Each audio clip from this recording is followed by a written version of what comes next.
मौसम से जुड़ी जानकारी और लाइव मौसम खबरों के लिए हमारे YouTube चैनल को सब्सक्राइब करें और बेल आइकॉन दबाकर हर अपडेट पर रखें नजर।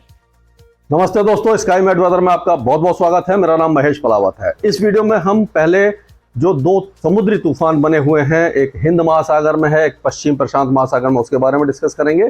फिर आगे मानसून पे इसका क्या असर रहने वाला है और भारत में आगे अगले 2-4 दिनों तक किस तरह का वेदर होगा, इस पर हम डिस्कस करने वाले हैं। तो दो समुद्री तूफान, एक तो पहले से ही बना हुआ था जो फेबिन है, ये बना हुआ है हिंद महासागर में। ये भारत का नक्शा है, आप देखिए।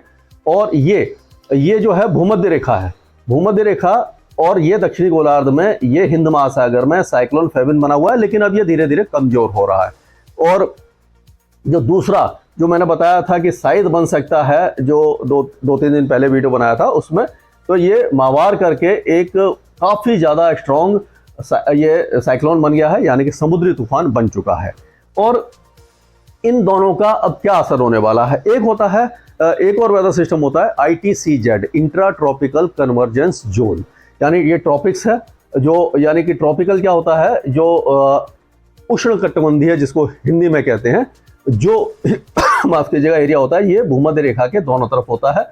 यहाँ पर वेदर एक्टिविटी काफी ज्यादा होती है। तो जो इंट्रा ट्रॉपिकल कन्वर्जेंस जोन है, ये बादलों का इस तरह से एक तरह से बैंड होता है। ये जब मानसून आता है तो ये भूमध्य रेखा को क्रॉस करता हुआ और ये कम से कम मध्य भारत तक पहुंच जाता है। तो यही मानसून के बादल होते हैं जो ऊपर आते हैं। और दूसरा जो वेदर फैक्टर होता है वो क्या होता है कि यहां से ये जो आप भूमध्य रेखा देख रहे हैं, ये भारत के नीचे है यहाँ पर, तो क्रॉस इक्वेटोरियल फ्लो कहते हैं। यानी कि यहाँ पर पहले तो हवाएं ये दक्षिण पूर्वी चल रही होती हैं। जब ये इक्वेटर को पार कर लेती हैं तो क्या होता है कि जो दक्षिणी गोलार्ध में जो हवाएं होती हैं उनका रुख उल्टा हो जाता है। तो जैसे ही इसको क्रॉस करती हैं तो ये घूमती हैं और फिर साउथ वेस्टर्ली बन जाती हैं। तो साउथ वेस्ट मानसून उसी से आता है। इस तरह से घूम करके ये साउथ वेस्टर्ली विंड बन जाती है। अगर हम देखें तो ये देखिए, यहाँ पर ये तूफान है, ये जो बना हुआ है, तो ये क्या है कि बहुत ज़्यादा स्ट्रॉन्ग नहीं है। तो ये जो समुद्री तूफान है, यहाँ से हवाएं ये यूजुअली क्या होता है कि यहाँ से इस तरह से घूमती हैं, और ये मेडागास्कर है, ये जो इलाका है ये मेडागास्कर है। यहाँ से ये और आगे आती हैं और इधर से फिर ये भूमध्य रेखा को टर्न करती हैं इस तरह से, और ये भारत के ऊपर साउथ वेस्टर्ली विंड बन जाती है। इस तरह से साउथ वेस्ट मानसून इस तरह से आता है।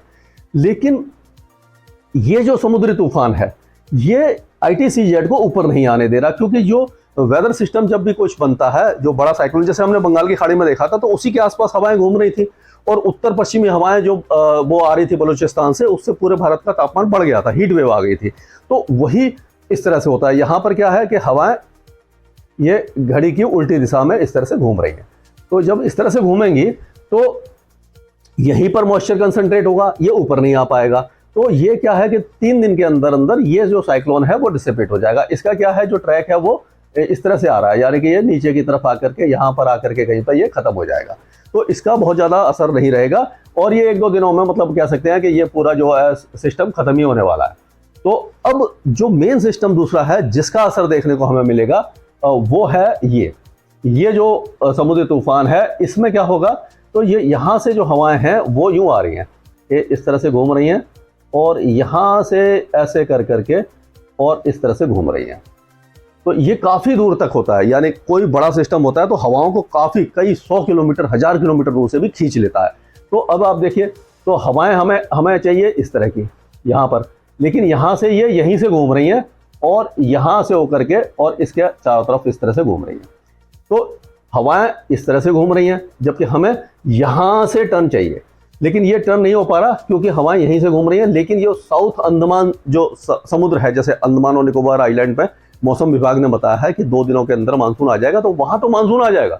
लेकिन जो मेन लैंड है, यहाँ पर मानसून आने में दिक्कत दिखाई दे रही है। और वो इसीलिए हमने बोला है कि जो मानसून है वो कम से कम 1 हफ्ते की हो सकता है देरी कर जाए, और हो सकता है 3 से 4 या 5 दिन की देरी में भी पहुंचे केरल के ऊपर। तो यही कारण है कि ये जो वेदर सिस्टम बने हुए हैं, ये हवाओं को यहाँ से खींचते हुए यहाँ पर ला रहे हैं। और जो इस वेदर सिस्टम का ट्रैक है वो हमें दिखाई दे रहा है कि वो इस तरह से जाएगा, यहाँ से और ये यहाँ पर आकर के खत्म हो जाएगा या कमजोर पड़ जाएगा हो सकता है। और आगे देखेंगे, अभी ये 4-5 दिन का तो यही ट्रैक है। अगर 4-5 दिन तक यहाँ पे चलता है तो ये हवाओं को इस तरह से ही घुमाएगा, यहाँ पर घुमाएगा। और हवाएं जब इसी तरह से घूमेंगी तो जो साउथ वेस्ट मानसून है उसको आगे बढ़ने में, खास करके अंडमान और निकोबार द्वीप समूह तो पहुंच जाएगा, लेकिन जो हिंद महासागर है, श्रीलंका है, केरल है, वहां पर ये देरी कर सकता है। तो यही कारण है कि हम बोल रहे हैं कि थोड़ा सा लेट हो सकता है। तो ये जो 2 समुद्री तूफान है इनका असर हमें देखने को मिल रहा है। और अब देखते हैं कि वेदर सिस्टम क्या बने हुए हैं। तो वेदर सिस्टम की अगर हम बात करें तो आप देखिए कि ये वेस्टर्न डिस्टर्बेंस एक नया आने वाला है जो 1-2 दिनों में 23 तारीख को पहुंच जाएगा। और एक इंडो साइक्लोनिक सर्कुलेशन बन गया है जो सेंट्रल पाकिस्तान पर है, उससे सटे हुए पंजाब, हरियाणा, राजस्थान के ऊपर बने हुआ एक ट्रफ है जो इस तरह से जा रही है। एक ट्रफ है जो ईस्ट उत्तर प्रदेश से बिहार होते हुए, बंगाल होते हुए यहाँ जा रही है, ये आंध्र प्रदेश तक जा रही है। तो ये जो 2 ट्रफ है इनका, और जो साइक्लोनिक सर्कुलेशन पश्चिम विक्षोभ है, इनका क्या असर होने वाला है। तो अभी आपने देखा होगा कि गर्मी काफी ज्यादा बढ़ गई है, क्योंकि जो भी वेदर एक्टिविटी हो रही थी वो लगभग समाप्त हो गई। हालांकि जो दक्षिण पूर्वी राजस्थान में हल्की फुल्की बारिश हुई है और इंदौर वगैरह जो है वहाँ पर तेज बारिश हुई है, कुछ जगह पैचेस में बारिश हुई है। ये कोई वेदर सिस्टम नहीं था, क्योंकि मॉइस्चर बना हुआ था। जैसे ही गर्मी बढ़ी तो ये बारिश की गतिविधियां हुई हैं, जो पैची रेन होती है, प्री मानसून शावर्स इसको कहते हैं।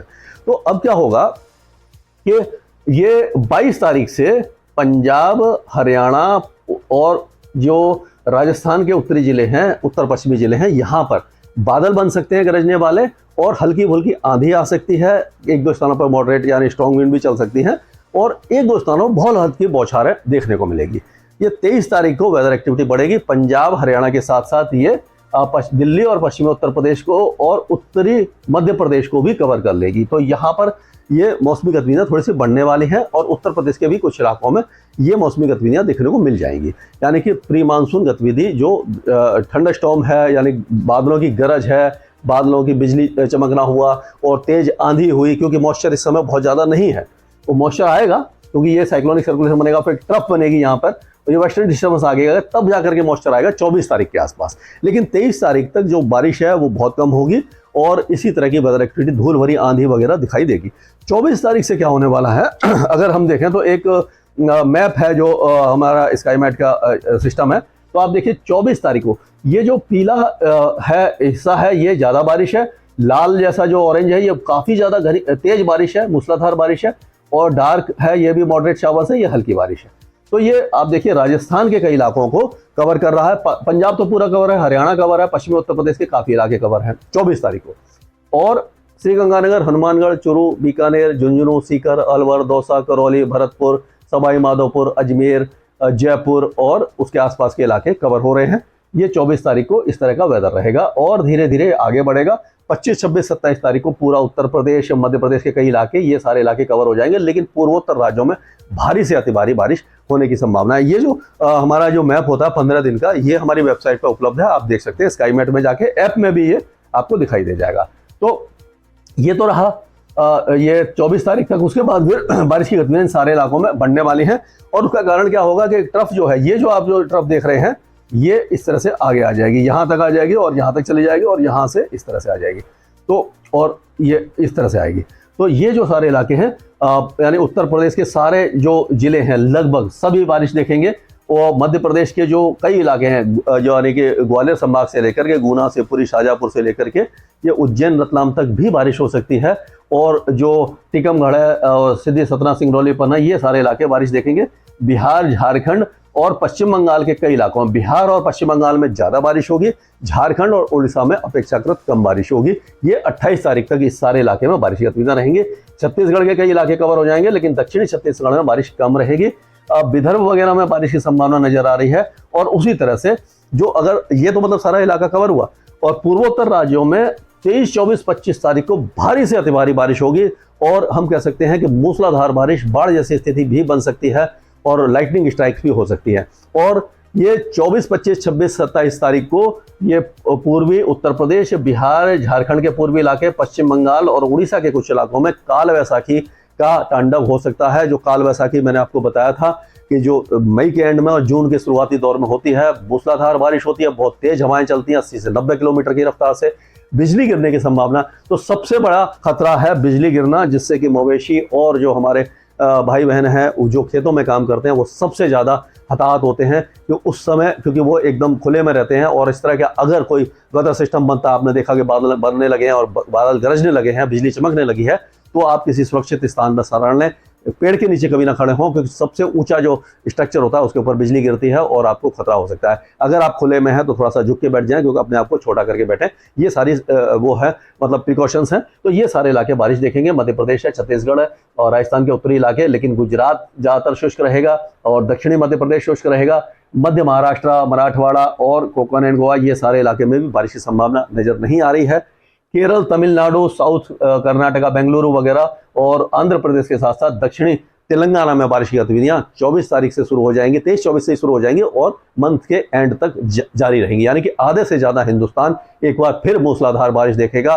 धूल भरी आंधी और ओले जो है उत्तर भारत और उत्तर पश्चिम भारत में दिखाई देंगे।